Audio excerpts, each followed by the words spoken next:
Demonstrasi mahasiswa 12 Juni 2026 akhirnya membuahkan jawaban dari pihak istana.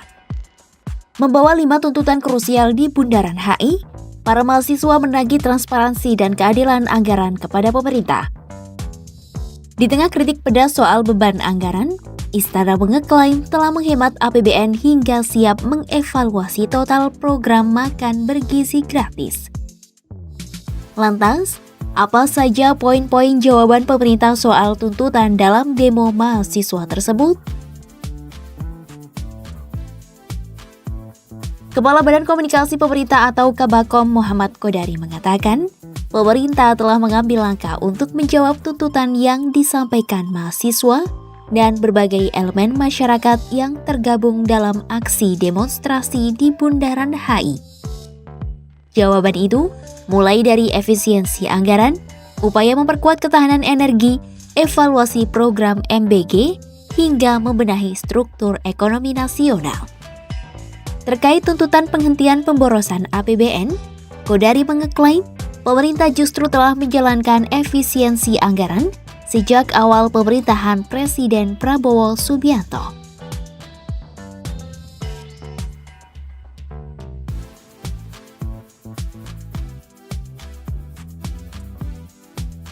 Menurut Kodari, pemerintah telah memangkas berbagai pos belanja yang dinilai tidak mendesak dan tidak esensial hingga mampu menghemat anggaran sekitar 300 triliun rupiah. Upaya itu juga disebutnya dibarengi dengan berbagai kebijakan untuk menutup kebocoran anggaran negara, salah satunya melalui pembentukan Danantara yang disebut bertujuan memperkuat tata kelola aset dan kekayaan negara. Lalu terkait kenaikan harga BBM non-subsidi, Kodari mengatakan perubahan harga dipengaruhi kondisi global dan tingginya ketergantungan Indonesia terhadap impor energi. Pemerintah saat ini disebutnya berupaya mewujudkan ketahanan energi agar Indonesia tidak lagi bergantung pada pasokan dari luar negeri. Kodari mengatakan pemerintah telah menyiapkan berbagai strategi untuk mencapai tujuan itu, di antaranya melalui program biodiesel B50 untuk solar dan pengembangan campuran etanol E20 untuk bensin. Selain itu, Kodari memastikan gejolak harga minyak dunia tidak memengaruhi BBM bersubsidi. Soal tuntutan penghentian program MBG, Kodari memastikan pemerintah tidak akan menghentikan program tersebut. Ia menyebut program MBG akan tetap berjalan sambil terus dievaluasi.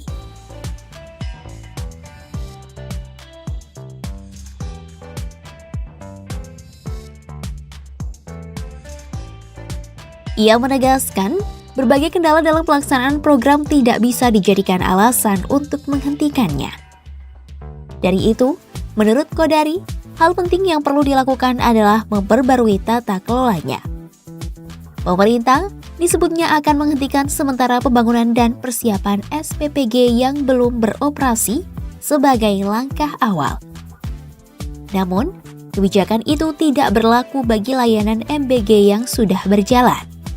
Selain itu, evaluasi juga dilakukan terhadap berbagai aspek pelaksanaan MBG, mulai dari penerima manfaat, kondisi SPPG, kualitas gizi makanan, tata kelola program, hingga pelibatan vendor lokal. Kodari mengatakan berbagai langkah yang telah disampaikan sebelumnya merupakan bagian dari upaya pemerintah melakukan pembenahan yang lebih luas. Kabakom menyebut Prabowo sebagai kepala negara yang sedang memimpin reformasi jilid 2.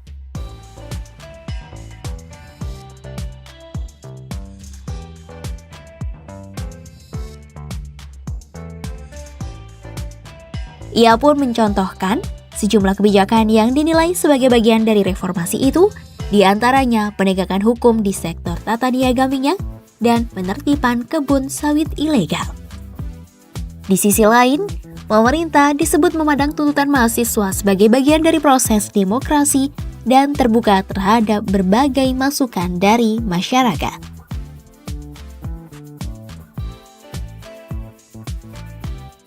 Download Tribun X sekarang. Menghadirkan lokal menjadi Indonesia.